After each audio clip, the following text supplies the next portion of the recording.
మమ్మల్ని భయపెట్టే పరిస్థితుల్లో మా హృదయం దిగులతో నింపబడినప్పుడు, ఎవరికి చెప్పుకోలేనటువంటి సమస్యలు మమ్మల్ని ఆవరించినప్పుడు, ఏం చేయాలో అర్థం కానటువంటి పరిస్థితుల్లో, సమయాల్లో మీ వైపు చూడగలిగినట్లు సహాయం చేయండి.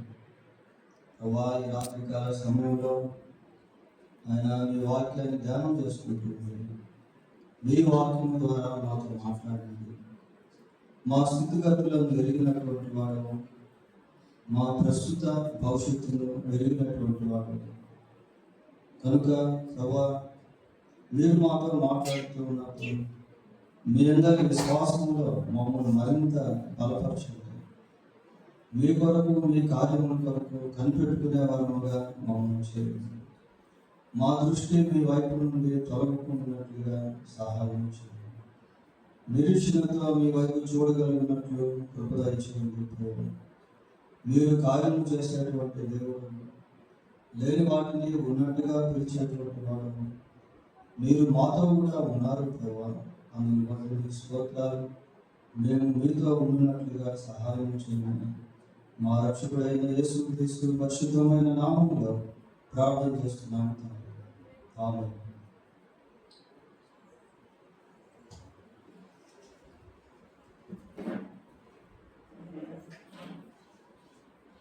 బైబిల్ గ్రంథంలో నుండి యోబు గ్రంథం 2వ అధ్యాయము, యోబు గ్రంథం 2వ అధ్యాయము 10వ వచనాన్ని చదువుతున్నాం. అందుకు అతడు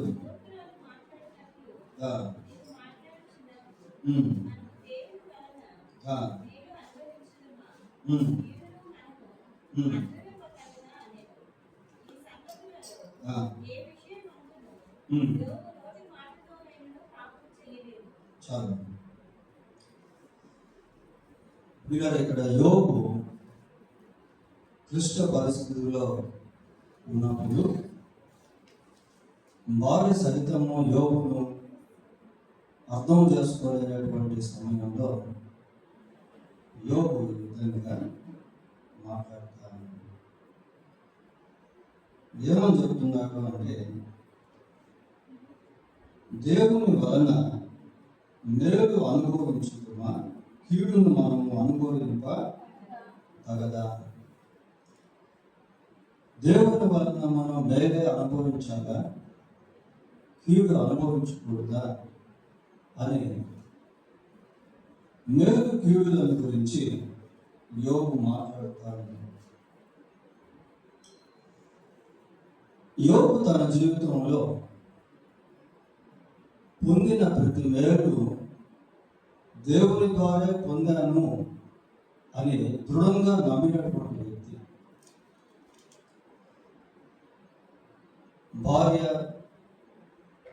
భార్యను యోబు కలిగి ఉన్నాడు. బైబిల్లో మాట, భార్య దొరికిన వారికి మేలు. కాబట్టి తనకు ఇవ్వబడిన భార్య దేవుడిచ్చినటువంటి మేలు అని యోబు దృఢంగా విశ్వసించాడు. యోబు గ్రంథం 1వ అధ్యాయం 1వ వచనంలో యోబు యొక్క భక్తి జీవితాన్ని మనం గుర్తిస్తాం. చదవండి ఏముందో.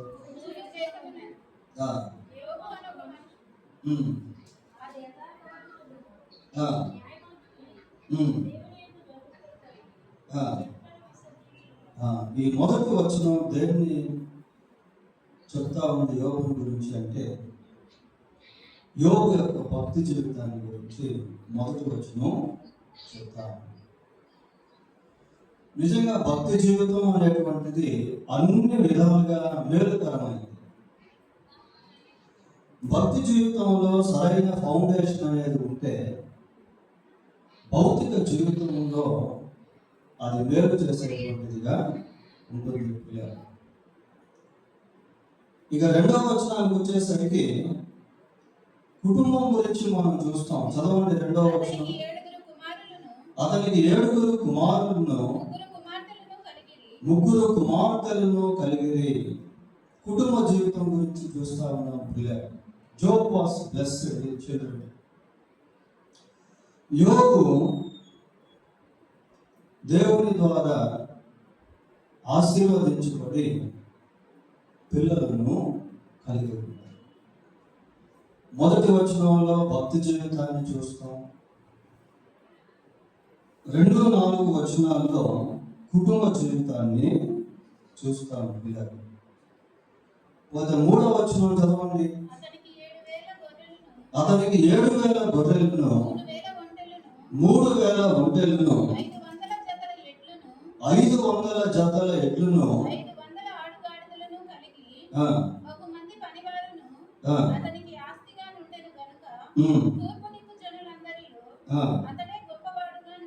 చాలు. ఈ 3వ వచనానికి వచ్చేసరికి అతని యొక్క ప్రాపర్టీ ఆర్ ప్రాస్పరిటీ, భౌతిక జీవితంలో అతనికి ఉన్నటువంటి ఆస్తులు, చిరాస్తులు, తనకున్నటువంటి పరివారు, ఇవన్నీ కూడా ఆ 3వ వచనంలో మనము చూస్తాం. ఊజు దేశంలో యోబు అంత భక్తిపరుడు, యోబు అంత ఆస్తిపరుడు ఎవ్వరు కూడా లేదు. తాను పొందినటువంటివన్నీ కూడా దేవుని ద్వారా పొందుకున్నాను అని దృఢ సంకల్పాన్ని యోబు కలిగి ఉన్నాడు. అందుకే ఆ మొదటి అధ్యాయంలో సమస్తాన్ని కోల్పోయినప్పుడు యోబు ఏమన్నాడు? అమ్మా, యెహోవా ఇచ్చాను, యెహోవా తీసుకున్నాడు. ఈ పదాలు చాలా ఇంపార్టెంట్. ఇచ్చింది యెహోవాయే, కానీ తీసుకుంది యెహోవాయే అని మనం చెప్పలేము. అంతే కదా? ఇచ్చింది మాత్రం యెహోవాయే, కానీ తీసుకుంది దేవుడు అని మనం చెప్పలేము. ఎందుకు అంటే ఆ సిచ్యువేషన్ అంతా మనం గమనించినప్పుడు అక్కడ సైతాను యొక్క ప్రమేయం మనకు కనిపిస్తుంది. యెహోవా ఇచ్చాను, యెహోవా తీసుకుని. ఈ మాటలు ఎలా ఉన్నాయి అంటే, మేలు జరిగినా కీడు జరిగినా అది దేవుని వల్లనే నేను అనుభవిస్తున్నాను, పొందుకుంటున్నాను అనే దృఢ సంకల్పాన్ని యోబు కలిగి ఉన్నాడు. ఇంకొంచెం లోతుగా చెప్పాలి అంటే, వ్యాధి వచ్చింది అనుకోండి, అది దేవుని చిత్తమే. పిల్లలు చనిపోయారు, అది దేవుని చిత్తమే. ఆస్తులు అంతస్తులు కోల్పోయాడు, అది కూడా దేవుని చిత్తమే. Whatever happened, it is God's will. ఏది జరిగినా కూడా దేవుని చిత్తమే అన్న దృఢ నిశ్చయితతో యోబు జీవిస్తా ఉన్నాడు.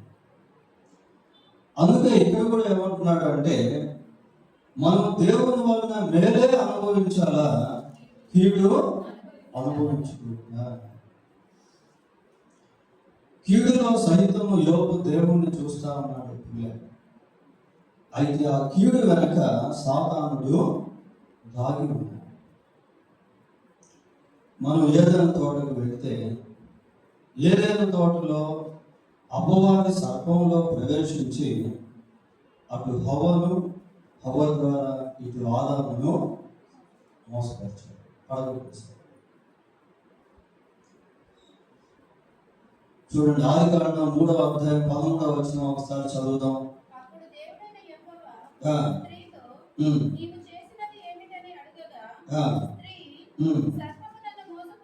సర్పము నన్ను మోసపుచ్చినందున నేను తిన్నాను.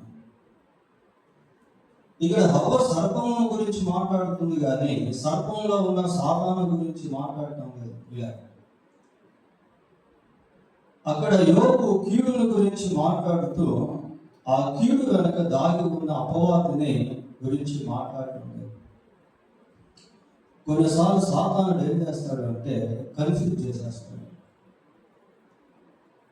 సాతానుడు ఎవరైనా మంచి భక్తి జీవితాన్ని గడుపుతున్నారనుకోండి, బాగా ప్రార్థన చేసుకుంటున్నారనుకోండి, విశ్వాసంతో జీవిస్తున్నారనుకోండి, ఏదో ఒక విధంగా వాళ్ళని ఆ మార్గం నుండి తప్పించి దేవునికి దూరం చేయాలి, వారు దేవుణ్ణి దూషించేటట్టు చేయాలి, వారు దేవుణ్ణి విడిచిపెట్టేటట్టు చేయాలి, వారు మళ్ళీ తన మార్గంలోనికి రావాలి అని సైతాను ప్రయత్నాలు చేస్తా ఉంటాడు. పేతురుతో ప్రభు మాట్లాడుతూ అంటాడు, సీమోను సీమోను, సాతాను నిన్ను గోధుమల వలె జల్లించాలని కోరుకున్నాడు. చూడండి ఎటువంటి కోరిక ఉందో సాతానికి. మిమ్మల్ని గోధుమలాగా జల్లించాలని కోరుకున్నాడు. నీ విశ్వాసం తప్పిపోకుండా నేను తండ్రిని వేడుకున్నాను. ఈ జల్లింపులో విశ్వాసం తగ్గిపోయే అవకాశం ఉంది. ఫిల్టరేషన్ అన్నమాట. జల్లింపు అంటే ఫిల్టరేషన్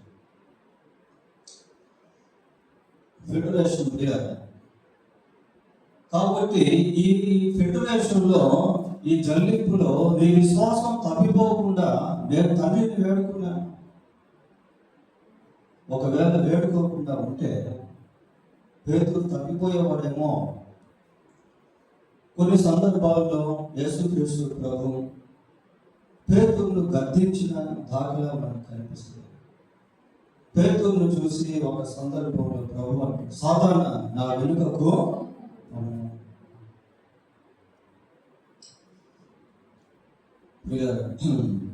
మనం కూడా ఈరోజు దేవుని సంబంధంగా ఉన్నాము అంటే యేసుక్రీస్తు ప్రభు మన కోసం వేడుకుంటా ఉన్నాడు తండ్రి దగ్గర.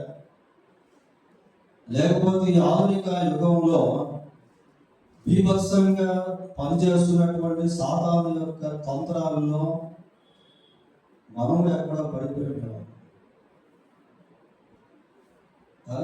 యేసుక్రీస్తు ప్రభు తండ్రి కుడి పార్శ్వమున చేరి తన యుద్ధకు వచ్చే వారి వరకు విజ్ఞాపన చేస్తున్నట్టుగా హెబ్రీ పత్రికలో మనం చదువుతాం. యోబు అంటున్నాడు, ఏమంటున్నాడంటే భార్యతో, దేవుని వల్ల మనం మేలే అనుభవించాలా, కీడు అనుభవించకూడదా? రాత్రి పగళ్ళు దేవుని గురించినటువంటి ఆలోచన, దేవునితో సంభాషణ, భక్తిని జాగ్రత్తగా కట్టుకునేటువంటి ప్రయత్నాలు, కట్టుకున్నటువంటి భక్తిని కాపాడుకునేటువంటి ప్రయత్నాల్లో యోబు జీవిస్తా ఉన్నాడు. God is my all in all, దేవుడే నా సర్వము అన్న దృక్పథంతో యోబు జీవిస్తా. ఒక్కసారిగా యోబు యొక్క జీవితంలో భయంకరమైనటువంటి శోధన, తుఫాను వచ్చేసరికి యోబు జీవితం అంతా కూడా అర్థం కానటువంటి ఒక ప్రశ్నాపత్రం. ఎందుకు ఉన్నటువంటి పిల్లలు చనిపోయారు? ఎందుకు ఉన్నటువంటి పనివారు కొనిపోబడ్డారు? ఎందుకు ఉన్నటువంటి పశువులంతా కూడా చనిపోయినాయి? అక్కడ కొన్ని కారణాలు అయితే మనకు కనిపిస్తాయి. వాళ్ళు వచ్చారు, వీళ్ళు వచ్చారు, తుఫాన్ వచ్చింది, కారణాలు అయితే కనిపిస్తాయి పిల్లలు. అయితే ఆ కారణాల వెనక ఉన్నటువంటి అపవాది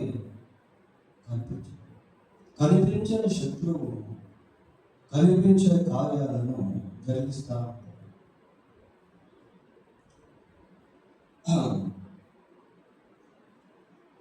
యోబు తన జీవితంలో సంపూర్తిగా దేవునిపై ఆధారపడినటువంటి వ్యక్తి. ఏది జరిగినా అది దేవుని చిత్తమే అనుకొని ముందుకు వెళ్తున్నటువంటి వ్యక్తి ప్రియ. ఇటువంటి వ్యక్తి లాంటి వ్యక్తి యోసేపు. యోసేపు కూడా తన జీవితంలో ఏది చేసినా అది కీడుకు దారి తీసేది. తండ్రికి విధేయత చూపించి అన్నదమ్ములను పరామర్శించేదానికి బయలుదేరాడు. వారు ఏ విధంగా ఉన్నారో వారి క్షేమ సమాచారాన్ని తీసుకొచ్చేదానికి బయలుదేరితే అన్నల యొక్క క్షేమాన్ని కోరినటువంటి తమ్మునికి కీడే దొరికింది. చూడండి, ఆదికాండము 37వ అధ్యాయం 14వ వచనం చదువుకుందాం.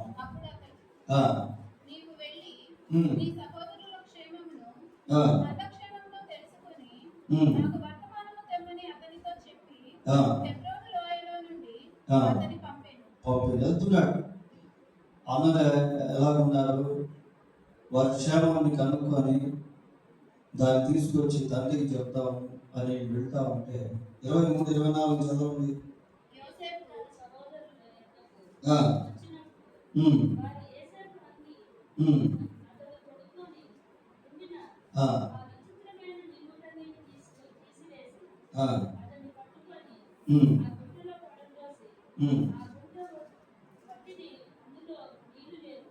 చాలు, గుండెలో పడేస్తారు.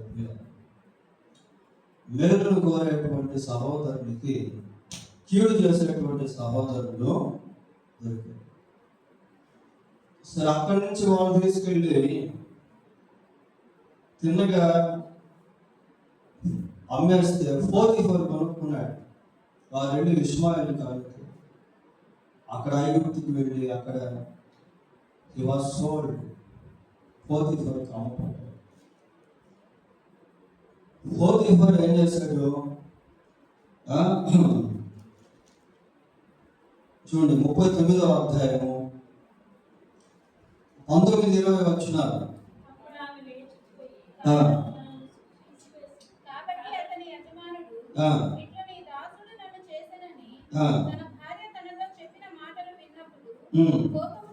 కోపముతో మండిపడి అతన్ని పట్టుకొని రాజు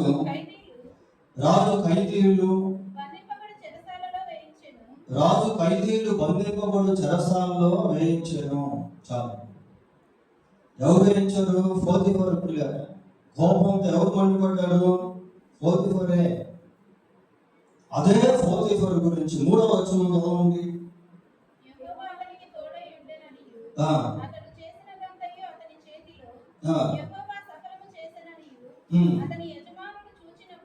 అతని యజమానుడు చూచినప్పుడు ఇవన్నీ చూస్తా ఉన్నాడు. అంత నమ్మకస్తుడైనటువంటి యజమానుడు భార్య మాట విని కోపంతో మండిపడి యోసేపును తీసుకెళ్లి చెరసాలలో వేయించాడు. ఇక్కడ యోసేపు మేలు చేసేవాడుగా ఉంటే ఇక్కడ కూడా యోసేపు కీడు జరిగింది. నమ్మకస్తుడిగా, నమ్మకమైన గృహ నిర్వాహకుడిగా యోసేపు ఉంటే యోసేపు జీవితంలో కూడా మేలు కీడే ప్రతిఫలంగా దక్కింది. చూడండి, వీరిద్దరు జీవితాల గురించి మనం గమనించినప్పుడు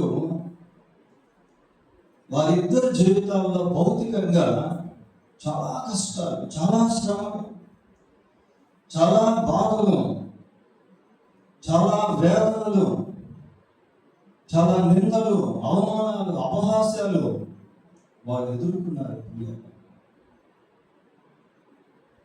అటువంటి ప్రతికూలమైనటువంటి పరిస్థితులు గుండా వెళ్తూ ఉన్నప్పుడు వారికి ఉన్నటువంటి ఆధారాలు ఏంటి? ఈ ఫౌండేషన్స్ అనేవి చాలా ఇంపార్టెంట్.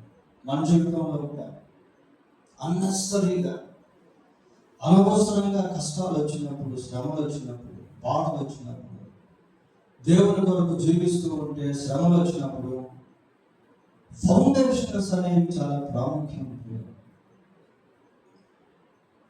పునాదులు ఎప్పుడైతే పడిపోతాయో, పునాదులు ఎప్పుడైతే ఉండవో భక్తి జీవితం కూలిపోతుంది, ప్రార్థనా జీవితం పతనం అయిపోతుంది, విశ్వాసులు అవిశ్వాసులుగా మారుతారు, లోకాన్ని ప్రేమించేటువంటి వారుగా, లోకంలో కలిసిపోయేటువంటి వారుగా మారిపోతారు. సరే, వీరిద్దరి గురించి ఆలోచన చేసినప్పుడు చుట్టూ కష్టాలే, చుట్టూ బాధలే, చుట్టూ శ్రమలే, వ్యాధులే, అవమానాలే, చెరసాల అనుభవాలే, సమస్తాన్ని కోల్పోయినటువంటి అనుభవాలే, పరాయి దేశంలో ఉన్నటువంటి అనుభవాలే, నానేటువంటి వారు లేనటువంటి అనుభవాలే, అర్థం చేసుకోలేనటువంటి సంబంధాలు. అయితే వాళ్ళ ఫౌండేషన్స్ మాత్రం కదలలేదు ప్రియ. ఆస్తులు కదిలిపోయినాయి. వారికి ఉన్నటువంటి ఆ పునాదులు, ఆత్మ సంబంధమైనటువంటి పునాదులు అవి షేక్ కాలేదు. ఏంటది ఆ పునాదులు? అది చాలా ఇంపార్టెంట్. యోబు గ్రంథం 23వ అధ్యాయం, యోబు గ్రంథం 23వ అధ్యాయం 10వ వచనం చదవండి. నేను నడుచు మార్గము ఆయనకు తెలియను. ఎంత విశ్వాసంతో కూడిన మాట తీస్తాయి. నేను నడిచేటువంటి మార్గం నా దేవునికి తెలుసు. కాబట్టి ఇప్పుడు ఈ ఆస్తులు పోయినాయి అంటే దానికి నేను కారణం కాదు. కీడు నా జీవితంలో తలెత్తేదానికి నేనేమి చేయలేదు. నేను నడిచే మార్గము ఆయనకు తెలుసు. చూడండి, ఆయన నన్ను శోధించిన తరువాత నేను సువర్ణం వలె కనబడతాను. సువర్ణం అనే పదం ఎందుకు వాడుంటాడు బహుశా? సువర్ణం అంటే ఏంటి? బంగారం. బంగారాన్ని తీసుకెళ్ళి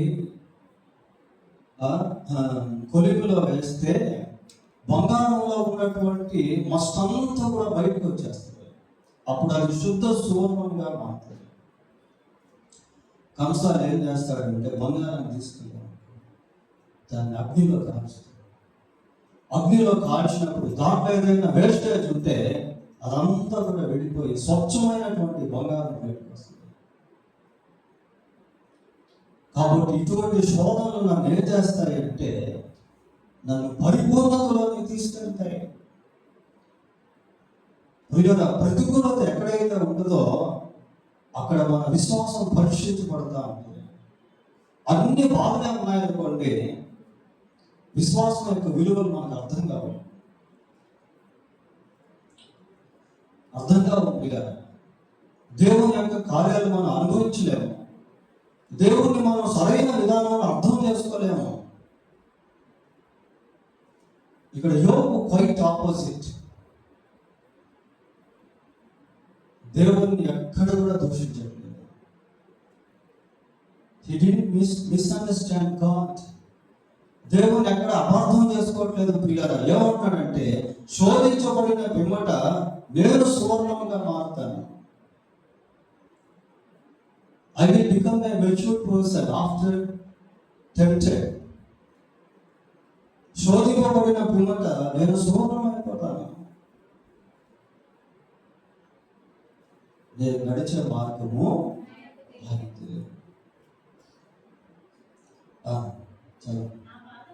నా పాదములు ఆయన అడుగు జాడలు విడువక. అసలు చూడండి ఎట్లా ఉన్నాయి ఆ మాటలు.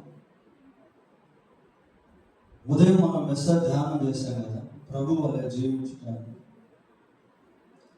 ఆయన అడుగు జాడలు విడువక నడిచారట ప్రియ. అంటే దేవుని మార్గంలో నడుస్తాం. నేను ఇటు అటు తొలగక ఆయన మార్గమును అనుసరించి తిని ఆయన పెదవుల ఆజ్ఞను నేను విడిచి తిరగలేదు. ఆయన నోటి మాటలను నా స్వాభిప్రాయము కంటే ఎక్కువగా ఎంచుతుంది. తన సొంత అభిప్రాయం కంటే దేవుని యొక్క నోటి మాటలను ఎక్కువగా ఎంచుకున్నాడు. తన సెల్ఫ్ అంటారు కదా, అదంతా కూడా యోబు పక్కన పెట్టాడు. స్వాభిప్రాయం, తనకంటూ ఒక అభిప్రాయం అనేది లేకుండా దేవుని మాటల్ని ఎక్కువగా ఎంచుకున్నటువంటి వ్యక్తి. ఇది యోబు యొక్క ఫౌండేషన్. దీన్ని మాత్రం సైతాను తాకలేకపోయాడు ప్రియ. కంటికి కనిపించేవి అన్ని కూడా సాతాను తాకగలిగాడు. ఎందుకు సాతానుడు కంటికి కనిపించే వాటిపైన దాడి చేశాడు అంటే, కంటికి కనిపించని యోగులో ఉన్నటువంటి ఈ ఫౌండేషన్స్ లేపేసేదానికి, తీసేసేదానికి ప్రియులారా. కానీ యోగు మాత్రం వాటిని జాగ్రత్తగా ప్రొటెక్ట్ చేసుకుంటాడు. ఇంకా యోగులో మనం ఏం చూస్తాము అంటే, we can see the hope, ఒక నిరీక్షణ అనేది యోగు కలిగి ఉన్నాడు. శరీరం అంతా కూడా అరికాలు మొదలుకుని నడినేది వరకు అపవాది మొత్తడి పిల్లలు, కురుపులు, వీడుకోలేక చిల్ల పెరుగు తీసుకున్నాడు, బూడిదలో కూర్చున్నాడు. శరీరం అంతా కూడా భరించలేనటువంటి బాధ. అటువంటి సమయంలో కూడా యోగుకు హోప్ అనేది, నిరీక్షణ అనేటువంటిది. చూడండి 19వ అధ్యాయం యోగు గ్రంథం 25-26 వచనాలు. అయితే నా విమోచకుడు సజీవుడని. చూడండి, విమోచకుడిని తన విమోచకుడిగా చేస్తున్నాడు. నా విమోచకుడు అనేది మనం సింపుల్గా చదివాం. దీని అర్థం ఏంటి అంటే, విమోచకుడిని తన విమోచకుడిగా చేసుకోవడం వల్ల నా విమోచకుడు అంటున్నాడు. ఎవరిని పడితే వాడు నా భార్య, నా భర్త, నా పిల్లలని మనం అనం కదా. ఆ రిలేషన్షిప్ అనేది ఎప్పుడైతే బిల్డ్ అవుతుందో దాన్ని బట్టి మన కన్వర్సేషన్ అనేది ఉంటుంది. విమోచకుడు అనేది సులభంగా మనం చెప్తాం, కానీ నా విమోచకుడు అనేటువంటిది ఎలాంటి ఎక్స్ప్రెషన్ అంటే, ఆ విమోచకుడిని తన విమోచకుడిగా చేసుకొని నా విమోచకుడు అంట. నా విమోచకుడు సజీవుడనియు తరువాత ఆయన భూమి మీద నిలుచుననియు నేను ఎరుగుతున్నాను. పిల్లలు, ఇది ఎవరు కూర్చున్నటువంటి మాటలు అంటే యేసు ప్రభువుని గురించి మాటలు. ఓల్డ్ టెస్టిమెంట్ లో మనకు యేసు ప్రభు కనపడ్డాం, కానీ ఓల్డ్ టెస్టిమెంట్ లో అనేక మంది డివోటీస్, భక్తులు యేసు ప్రభువును చూడగలిగారు విశ్వాసపు నేత్రాలతో. నా విమోచకుడు సజీవుడు. యేసుక్రీస్తు ప్రభు ఒక మాట అంటాడు, ఏమంటాడంటే, నేను మొదటి వాడను కడపటి వాడను, మృదుడనైతేనే గాని ఇదిగో యుగయుగములు సజీవుడు. ఇంకా ఈనాడు నా చర్మము చీకిపోయిన తరువాత శరీరముతో నేను దేవుణ్ణి చూచెదను, నా మటుకు నేనే చూస్తాను. ఈ శరీరం చీకిపోయినా పర్వాలే, ఈ ఆరోగ్యం క్షీణించిపోయినా పర్వాలే. ఇంకొంచెం లోతుగా చెప్పాలి అంటే, శరీరం చీకిపోద్ది, శరీరం క్షీణించిపోద్ది, కానీ శరీరంలో ఉన్న ఆత్మను చూసారా, దానికి క్షీణత అనేది లేదు. దానికి క్షీణత అనేది లేదు. పిల్లలు చూసేది ఏంటంటే శరీరం కాదు, ఆత్మ ఒకరోజు యేసుక్రీస్తు ప్రభువుని చూస్తుంది. ఆత్మ సంబంధమైనటువంటి నేత్రాలతో యేసు ప్రభువుని, ఆయన ఎందుకు విశ్వాసం ఉంచినటువంటి వాళ్ళు చూస్తారు. కాబట్టి ఇక్కడ మనం గమనించేది ఏంటంటే, యోగులో ఉన్నటువంటి ఆ దైవిక సంబంధమైన నిరీక్షణను సాతాను తాకలేకపోయాడు. ఇలా పరిస్థితులు ప్రతికూలంగా మారినప్పుడు నిరీక్షణ అనేది మనకు లేకపోతే మనం నిరుత్సాహంలోకి వెళ్ళిపోతాం, నిరాశలోకి మనం వెళ్ళిపోతాం. నిరీక్షణ అనేటువంటిది చాలా ఇంపార్టెంట్.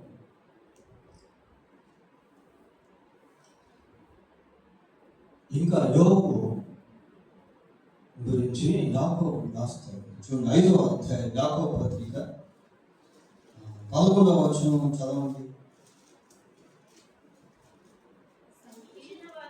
సహించిన వారిని ధన్యులు అనుకొనుచున్నాము కదా. మీరు యోబు యొక్క సహనమును గురించి వింటిరి. చాలు. మీరు యోబు యొక్క సహనమును గురించి వింటిరి. చదువు. ఆయన దేవుడు అన్నమాట. యోబు ఎంతో జాలియు కనికరమును గలవాడని మీరు తెలుసుకోండి. యోబు యొక్క సహనముల గురించి మీరు విన్నారు. క్వాలిటీ ఆఫ్ లైఫ్, నాణ్యతతో కూడిన జీవితాన్ని యోబు ఈ భూమి మీద జీవించాడు. ఇంకొక పర్సన్ గురించి కూడా మనం చెప్తున్నాం కదా. ఎవరా వ్యక్తి? యోసేపు. యోసేపు జీవితంలో కూడా ఇటువంటి కష్టాలు, ఇటువంటి శ్రమ, ఇటువంటి బాధ, నిందలు, అవమానం, చెరసాల అనుభవం, బానిసగా అమ్మబడటం, వీటన్నిటికీ తానేమన్నా తప్పు చేశాడా అంటే తప్పు తానేమి చేయలేదు. యోసేపు తప్పు చేయడం వల్ల, లేకపోతే తిరుగుబాటు చేసిన వల్ల అమలు తీసుకెళ్లి గుట్టులో వేయలేదు. యోసేపు దేవునికి విరోధంగా జీవించడం వల్ల, లేక పోతీఫర్ భార్య విషయంలో తప్పు చేయడం వల్ల తీసుకెళ్లి చెరసాలలో వేయలేదు. యోసేపు ఎక్కడ తప్పు చేయలేదు. అయినప్పటికీ యోసేపు జీవితంలో ఎన్నో శ్రమలు, కష్టాలు, నిందలు ఇవన్నీ మనము చూస్తాం. అటువంటి సమయంలో యోసేపులో కూడా కొన్ని పునాదులు మనకు కనిపిస్తాయి. ఫౌండేషన్స్. ఏంటి ఆ ఫౌండేషన్స్ అంటే చూడండి ఒకసారి.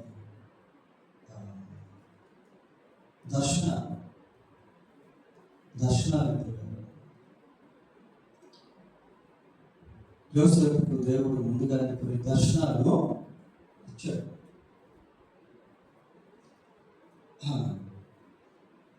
ఆదికాండము 37వ అధ్యాయం, 6-7 వచనాలు చదవండి. వారిని చూచి చెప్పాను.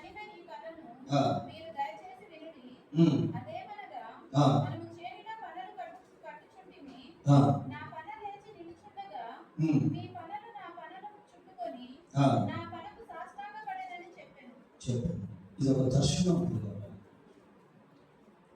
ఈ దర్శనం యోసేపులో ఒక ముద్ర వేసినట్టుగా వేయబడింది. యోసేపు మరి తండ్రి ఇంటి నుండి బయలుదేరేటప్పుడు 17 సంవత్సరాల వయసు గలవాడు. ఫరో ఎదుట నిలబడి తన వివాహం అయ్యే సమయంలో 30 సంవత్సరాల వయసు గలవాడు. 13 years, 13 సంవత్సరాల మధ్యలో గ్యాప్ ఉంది. ఈ 13 సంవత్సరాల్లో ఎన్నో కష్టాలు, శ్రమలు, బాధలు ఎదుర్కొన్నాడు. కానీ ఈ దర్శనం యొక్క ఫౌండేషన్ మాత్రం అతను అలాగే ముద్రించబడింది. దేవుడు మనకి ఇచ్చినటువంటి దర్శనాలు లేక వాగ్దానాలు, వాటిని గట్టిగా పట్టుకోవాలి. దీన్ని మళ్ళీ ఎప్పుడు జ్ఞాపకం చేసుకుంటాడు అంటే చూడండి, అదే ఆదికాండము 42వ అధ్యాయము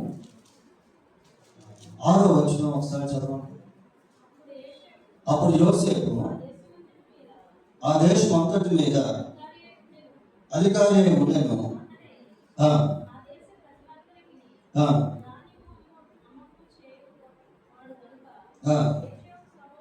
యోసేపు సహోదరులు వచ్చి ముఖములను నేలకు మోపి అతనికి వందనము చేసింది. 9వ వచనం చదవండి. యోసేపు వారిని గూర్చి చూడండి, ఎప్పుడు కన్నాడు ఈ కళ? 17 సంవత్సరాల వయసులో దాదాపు. చదవండి. ఇప్పుడు తాను కనిన కళను జ్ఞాపకము చేసుకొని చాలు. అప్పుడు వచ్చినటువంటి కళ, ఆ కళ చెదిరిపోలేదు. కష్టాలు ఆ కళను చెదరగొట్టలేదు పిల్లలు. ఎందుకు అంటే ఆ కళ దేవుడు తనకి ఇచ్చినటువంటి స్వాస్థ్యము. నీకు ఒక వాగ్దానం వచ్చిందంటే ఆ వాగ్దానం దేవుడు నీకు ఇచ్చినటువంటి స్వాస్థ్యము. పరిస్థితులు ఎంత ప్రతికూలంగా మారినా దేవుడి వాగ్దానం మారదు ప్రియులారా. But you have to keep that promise even if you face difficult situations or circumstances. నీవు ప్రతికూలమైనటువంటి పరిస్థితులు ఎదుర్కొంటూ ఉన్నప్పటికీ ఆ వాగ్దానాన్ని కాపాడుకుంటూ ఉండాలి. అబ్రహాము షారాకి వృద్ధాప్యంలో కుమారుడు పుట్టాడు అంటే ఆ వాగ్దానాన్ని వాడు కాపాడుకున్నారు. ఆ వాగ్దానాన్ని బట్టి బలం పొందాడు. టైం అయిపోతా ఉంది, శరీరం మారిపోతా ఉంది, కానీ వాగ్దానం మారలేదు ప్రియులారా. 13 సంవత్సరాల టైం పట్టింది ఈ కళ నెరవేరడానికి. దాదాపుగా ఈ 13 సంవత్సరాల్లో ఎన్నో చేదు అనుభవాలు. కాబట్టి యోసేపుకి ఉన్నటువంటి ఈ ఫౌండేషన్, దర్శనం కూర్చున్నటువంటి పునాదిని పోతీఫరు భార్య కానీ అతని యొక్క అన్నదమ్ములు కానీ ఎవరు కదిలించలేకపోయారు. చెరసాల కదిలించలేకపోయారు, నిందలు కదిలించలేకపోయినాయి. ఇంకా యోసేపు గురించి ఆలోచిస్తే 39వ అధ్యాయము 9వ వచనంలో దేవుని భయం గురించి మాట్లాడతాడు.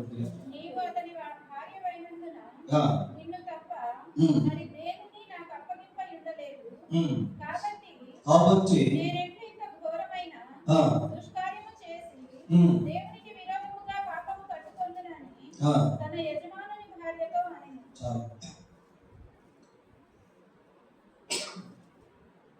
Joseph talks about the fear of God. యోసేపు దేవుని భయం గురించి మాట్లాడతా. యోసేపు ఏమీ లేకపోవచ్చేమో కానీ ఐశ్వర్యంతో కూడిన దేవుని భయాన్ని కలిగి ఉంటాడు. మనం కూడా చెప్పాడు, యెహోవా యందైన భయము ఐశ్వర్యం,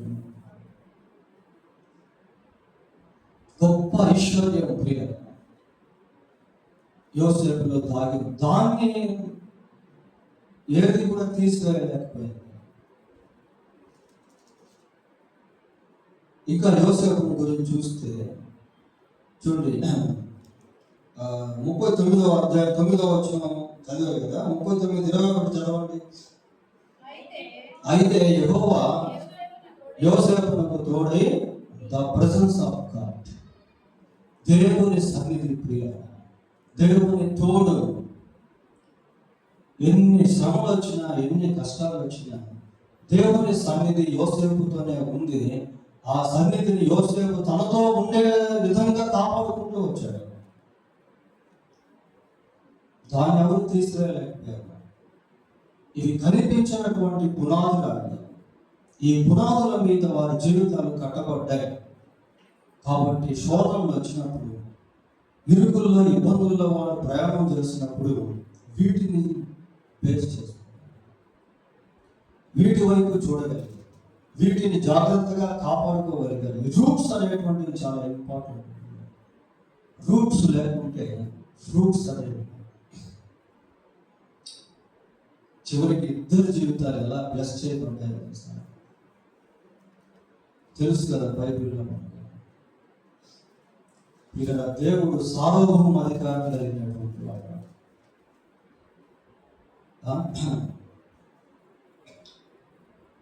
చూడండి, ఆదికాండము 50వ అధ్యాయం 20వ వచనం చదువుకున్నాం.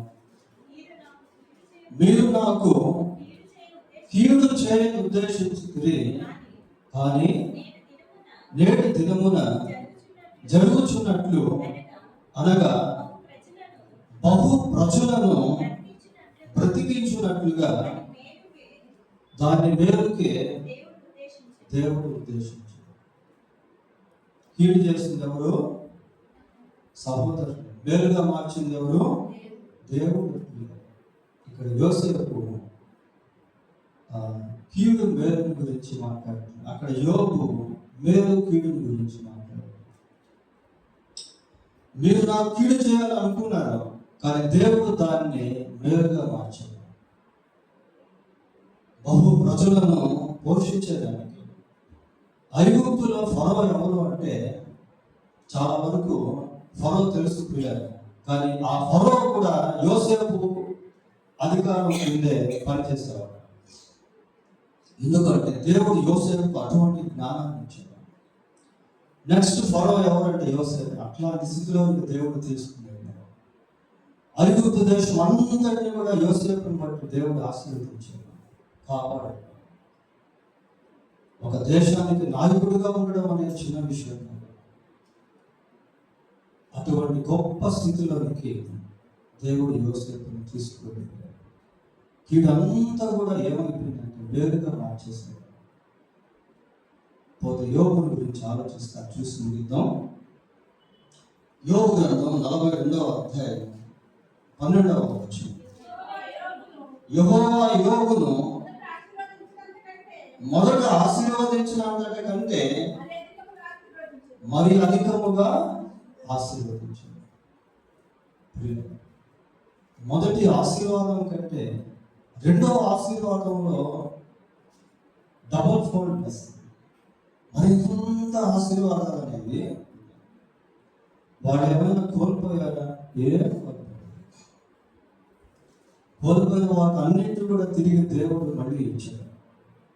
ఏ అన్నలైతే యోసేపును ద్వేషించారో ఆ అన్నలనే యోసేపు దగ్గరికి దేవుడు నడిపించాడు.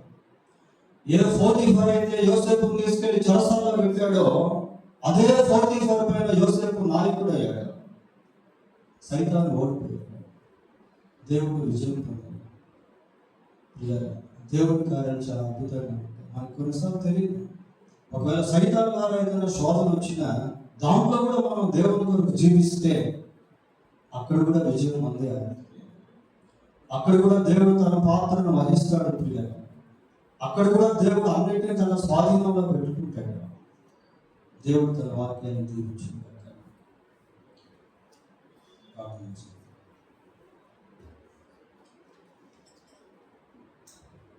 ప్రార్థన. పరిశుద్ధుడైన మా దేవాలయ వందనాలు, స్తోత్రాలు చెల్లిస్తున్నాను. కీడును మేలుగా మార్చేటువంటి దేవుడు కనుక కీడులో సైతం మీ వైపు చూడగలుగుటకు సహాయం చేయండి ప్రభువా. మీకు సంబంధించిన భక్తి జీవితాన్ని, ప్రార్థనా జీవితాన్ని, విశ్వాసమును, వాగ్దానములను, నిరీక్షణను జాగ్రత్తగా కాపాడుకునే వారముగా, కలిగి ఉండేవారముగా మమ్మల్ని చేయండి. మీకు దాటిపోయేది ఏది కూడా లేదు. సమస్తాన్ని మీరు మీ స్వాధీనమంతా ఉంచుకోగలిగిన సార్వభౌమాధికారంగా దేవుడు కనుక మీ వైపు చూడగలుగుతున్నట్లుగా కృపదయించండి. మా అవసరతలను మీరు ఎరిగినటువంటి దేవుడు, వాటిని తీర్చేటువంటి దేవుడు కూడా నీవే. అందుని బట్టి మీకు వందనాలు, స్తోత్రాలు చెల్లిస్తూ ఇటువంటి దేవుడు అయిన నీవు మాకును దేవుడిగా ఉన్నందుకై మీకు స్తోత్రాలు చెల్లిస్తున్నాను. మా రక్షకుడైన యేసుక్రీస్తు పరిశుద్ధమైన నామములో ప్రార్థన చేస్తున్నాము తండ్రి. ఆమేన్.